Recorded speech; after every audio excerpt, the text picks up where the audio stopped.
Paytm जो India में digital payment पर राज करता था, लोग ऑनलाइन पेमेंट करना ही पेटीएम समझते थे। 2016 में पेटीएम इंडिया के डिजिटल पेमेंट का किंग बन गया था। फिर ऐसा क्या हुआ जो पेटीएम की नैया डूबती चली गई, वो आज खत्म होने की कगार पर है। मान लो ये हाथ किसी का बैंक अकाउंट है और ये सुई आपका पैसा। पेटीएम करो डायरेक्ट बैंक अकाउंट में। विजय शेखर शर्मा, जिनका सपना था एक ऐसी कंपनी बनाने का जो पूरी दुनिया में उनसे पहचान मिले, 2000 में 197 कम्युनिकेशन नाम की कंपनी की शुरुआत की, जिसके अंडर में पेटीएम आता है। अगस्त 2010 में पेटीएम लॉन्च किया जाता है, जिसमें विजय शेखर शर्मा ने $2 मिलियन इन्वेस्ट किए थे।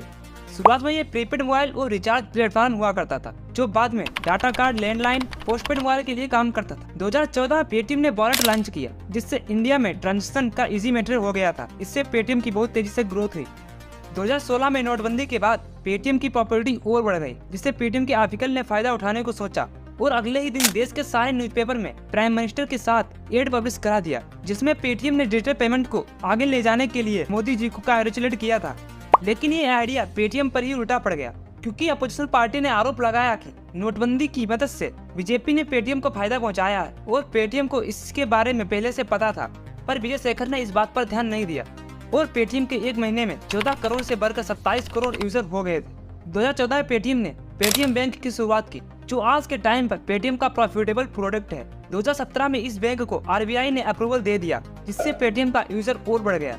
2018 में कुछ केवाईसी प्रॉब्लम्स की वजह से न्यू अकाउंट ओपनिंग में प्रॉब्लम आ रही थी, इसी वजह से रोक लगा दी गई और फिर अगले ही साल न्यू अकाउंट ओपनिंग का अप्रूवल मिल गया।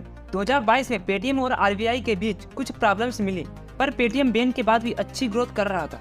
फिर समय के साथ डिजिटल पेमेंट में अलग अलग एप्स इन्हें इंटर किया, बट पेटीएम ने उस टाइम एक ऐसी गलती की जिसकी वजह से वह बर्बाद हो गया।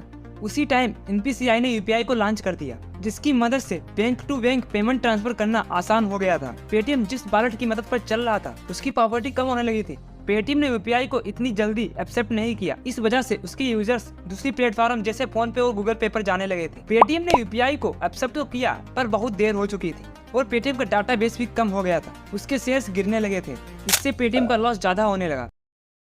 8 नवंबर 2021 को पेटीएम अपना आईपीओ लाती है। $20 बिलियन की वैल्यूएशन पर बैठी हुई कंपनी ने $2.3 बिलियन शेयर्स में इन्वेस्ट किया। ये कोल इंडिया के बाद से भारत का सबसे बड़ा आईपीओ था। पेटीएम के एक शेयर्स की कीमत 2150 रुपए थी। पेटीएम का आईपीओ मार्केट में बहुत हाई था, लेकिन लोग इसमें इन्वेस्ट करने के लिए बहुत एक्साइटेड थे। बट 18 नवंबर 2021 को पेटीएम स्टॉक मार्केट पर लिस्ट होता है। दिन के अंत तक इसकी शेयर्स की प्राइस 1560 रुपए रह जाते हैं। आज की टाइम की बात करें, इसके एक शेयर की कीमत 618 रुपए है, जो पहले से भी बहुत कम है।